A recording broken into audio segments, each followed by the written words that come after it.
Welcome back, I'm John Furrier, host of theCUBE. We are here at the HF Zero House in San Francisco, part of theCUBE and the NYSE and the NYSE Wired community, bringing you all the action, a special report. As entrepreneurship is changing, the program here is a residency. It's a new form of entrepreneur. Founders get all the resources they need to quickly accelerate and build companies, solve problems, and get launched. Big event tonight with chief investment strategists and officers are all coming in, mingling. The tech founders meeting the money. That's the theme of Silicon Valley. Of course, we love Bob Burlinson's here, co-founder, partner at Regis Management Company, and also senior director of private investments at Mercer Advisors. Sold the company, had a fund, now he's got a lot of funds. Bob, thanks for coming on, appreciate it. Wonderful to be here. Yeah. It's a great place. So you're entrepreneurial, you sold your... Yes, I founded a company, I sold it, and it was a lonely journey. I saw my son, who dropped out of college senior year. I was really happy to get that call. He then spent 4 years as a founder, and he sold his company recently, and I was really proud that I can get some sleep. But what I learned is founders have a lonely journey. Yeah. And so things like HF Zero and supporting founders, I think, is the lifeblood of San Francisco, the Bay Area, New York, and so it's really nice to be part of that ecosystem, because it's a cool ecosystem. Yeah, and I love that whole tie-in with Silicon Valley, because the roots of Silicon Valley is based on entrepreneurship. Sure. And you go back to Hewlett Packard, the garage in Palo Alto. You got Silicon Valley. We just had the chief investment officer from San Jose Fund. Yeah. With his area. It's a whole nother ball game, and the community aspect of the support here is key. They have resources, but it's kind of community too. Yeah. You have investors, value add focused. Again, value add, not a cliche, like a true word. Sure. So entrepreneurship and venture capital are kind of, I won't say resetting, but like reconfiguring to the capital markets. What's your view on venture? A lot more founders are writing checks as the first check in because they're trusted. And they're leaning in, helping. Right. So what I hear you saying is that the founders are the nexus of value, and I agree with that. I think the network is more valuable than every node on the network, and that's not an original phrase, by the way. That said, we have to support our founders, and the support comes, I think, in 3 different ways, and the most important is customers, and the second is talent. And the third is capital. And so a lot of people have capital. And so I think having people be able to meet customers is vital. And so in my role, even as a LP, as a fund, a lowly LP, I look through to the portfolio companies and I try to really match them up with people in my network who could buy their software, even kick the tires. Customer discovery, customer acquisition, customer knowledge is what founders really need. And a lot of founders are not old, and so they don't have decades of mistakes like I do. And so my goal is to help them make, avoid those mistakes. Experience. Let's call experience. We have experience. Yeah, exactly. I think that the value add piece is huge, and I'm a big proponent of, as a founder myself, is that it can't be just a word. It's got to be demonstrated. Right. And it's not just capital. What do you see as mistakes people are making now? Like resting on their laurels? Are venture firms not investing early enough? Right. Are they playing too much in the later stage? Sure. Is there a flaw in the system? Are there examples of success that you could point out? Because I think the landscape has changed. We see that. Sure. But founders need to get success going. So and again, the question is venture broken? How is venture? And venture's competition is the NASDAQ. And so I run an admissions office for Mercer, and part of that is to measure if these managers can really beat NASDAQ over time. And when you have the big, large cap tech companies acting nimbly and acquiring talent like Meta did, or an NVIDIA up 1,500%, it's a high bar to lock up your money in a venture fund. And so I think the data shows that venture is best practiced when it's done in small funds. I think the data also shows that mega funds are playing a different game. And so what I see is the early stage funds are trying to get the step up and leverage the power of the mega funds. And I think there's a lot of success we've had with early stage and seed stage funds. I think 2021 is a bad vintage, but I think people are going to look back on the 2023 and now as people being more capital efficient and wiser. And on the fund side, you're saying the smaller funds did a better job, and the mega funds were acting like quasi markets. Is that it's right. I mean, we're here with NYSE Stock Exchange, and I'm old enough to remember when H&Q, Robertson, and Montgomery were in town, and when you can go IPO at a much earlier stage, and a lot of value is being captured and transferred to the Series D and beyond. And so the bar is higher these days to have a durable public company. And on the entrepreneurial side, there's a lot of liquidity for founders. What's your stance on that? I mean, I'm pro taking a little bit of money off the table. Because the later game it's not your yesterday's round. I mean, I remember when I raised the venture round 2005, Series A was it. You got a Series A. Sure. Now it's a seed, pre-seed, priced round at pre-seed. And then seed, and then there's a Series A. That's like a C round. You go back in time and calibrate. So the levels and the names change, obviously, but it's just still staged, right? So, like, is the private markets acting like a quasi-public market? Yeah, I think to your point, there's a company. I mean, you guys all know Stripe. And Stripe and SpaceX are two examples of companies that just tap liquidity when they want. And act as private companies.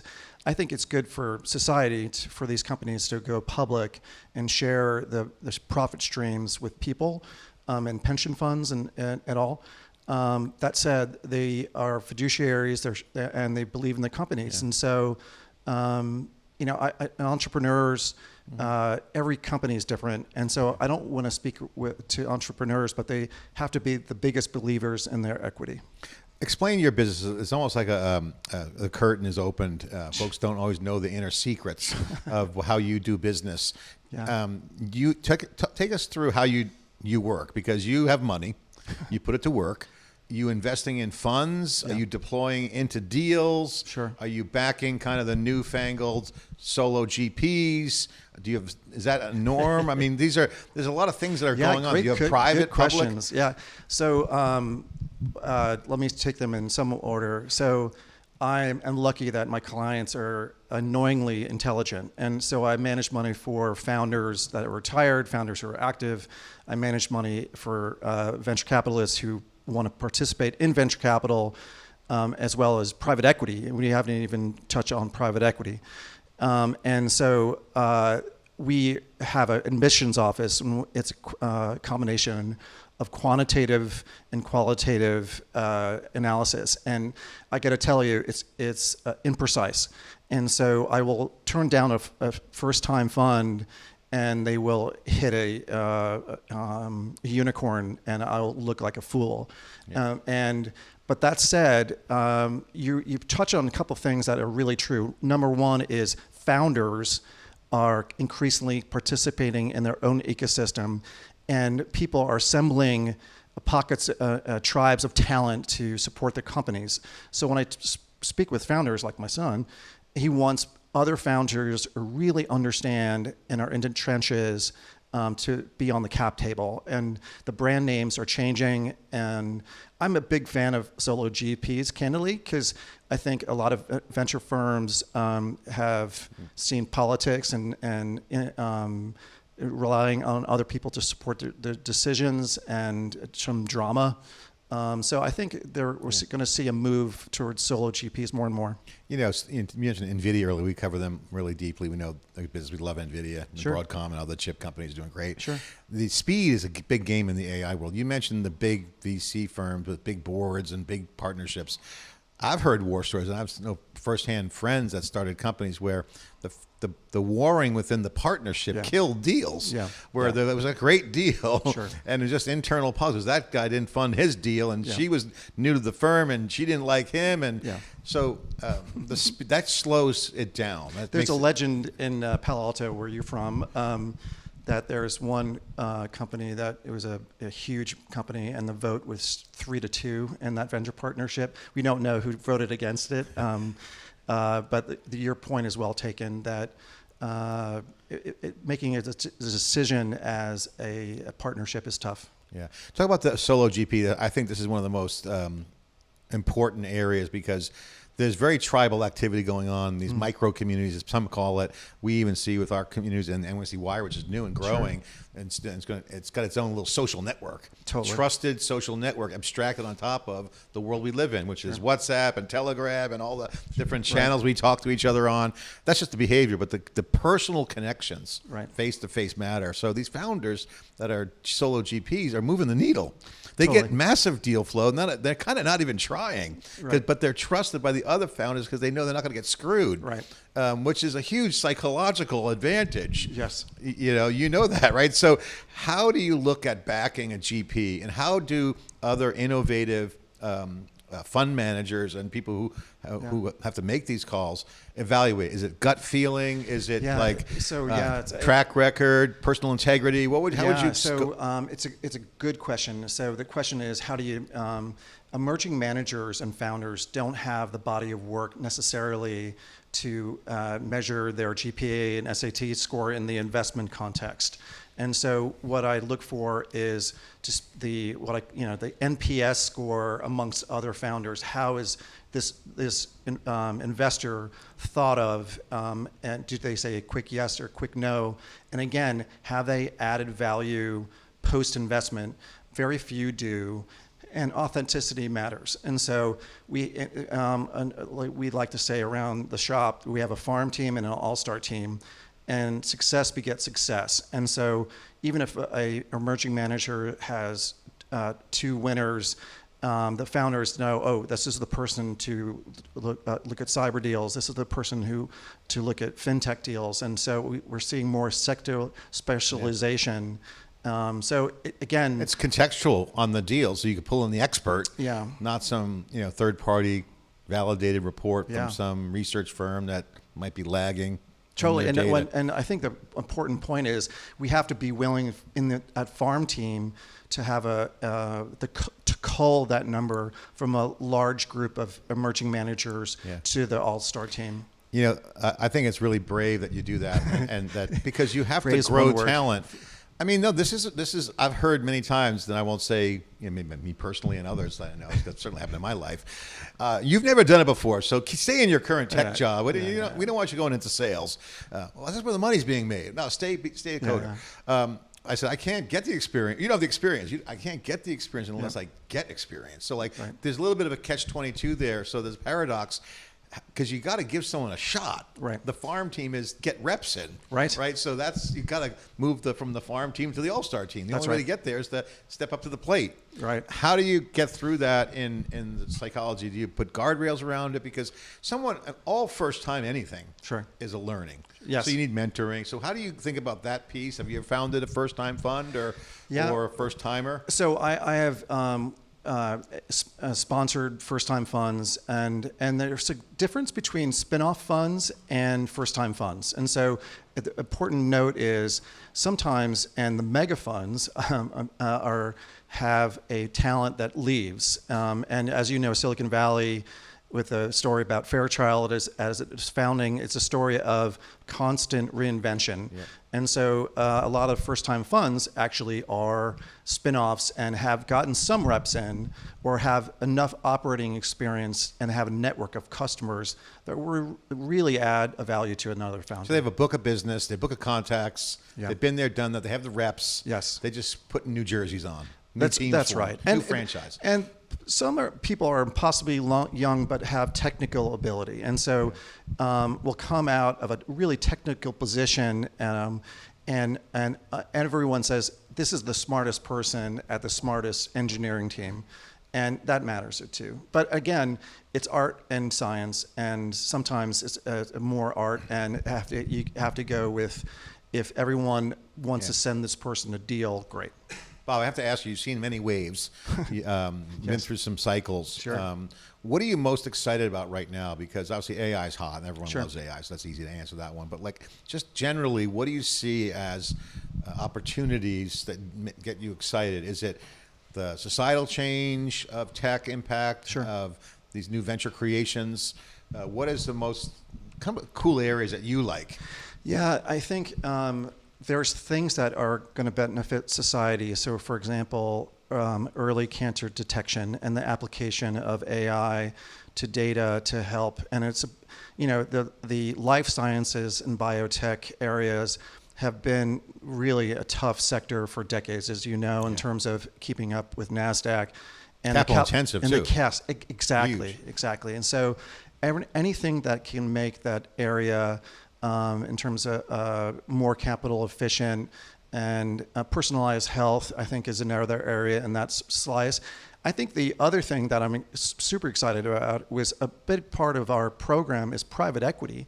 And there's science projects in the venture land, and there's basically applying technology to boring companies. And so I see a lot more pickup in a company's revenue minus costs. And if you can apply technology to help with revenue and costs, it's going to make boring companies more efficient. Yeah, I mean, the smaller can punch up stronger, and the rich get richer. The middle gets squeezed with AI because all these efficiencies, so people can get stuck in the middle. What's your take on that? Because this is a big debate, and I kind of weigh into the classic stuck in the middle competitive strategy problem I learned in business school, which is you can't be stuck in the middle. You can't be half pregnant, as they say. You got to make a decision. So, do I spend more, or do I get smaller to be bigger, and the bigger just get bigger? I mean, it's a point. So what I hear you saying is, how do you allocate capital when the payoff is unclear?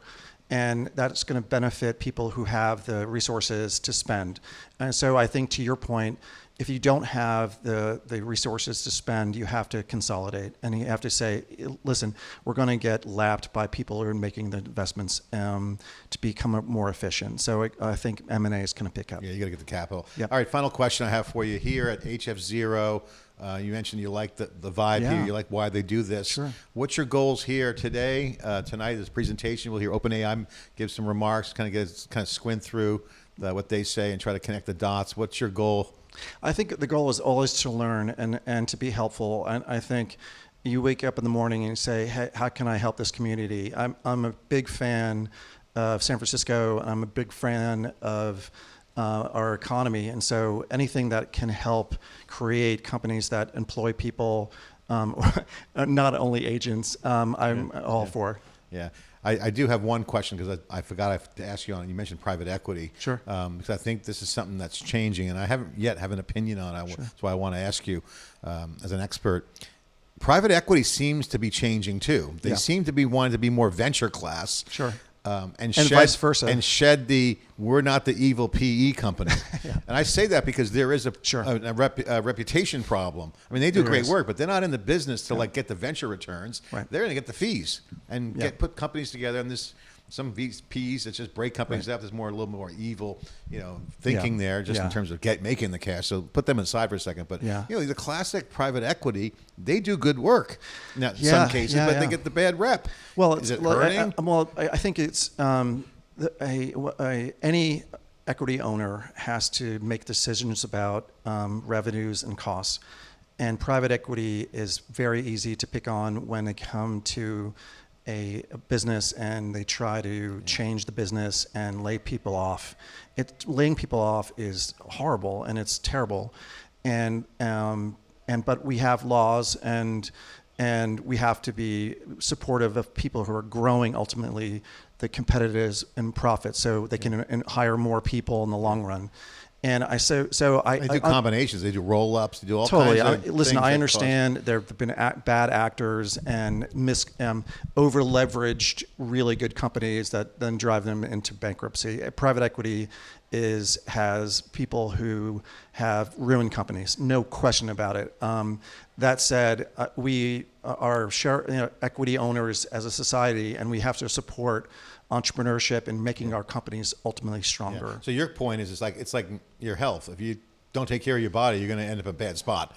Yeah, so totally. So the downstream early people need to be paying attention. And, so if it gets out off the rails, yeah. that's a health problem. A thing that you should explore in other interviews is that both for venture and private equity, half of the money being raised is through a handful of funds, both in venture and private equity.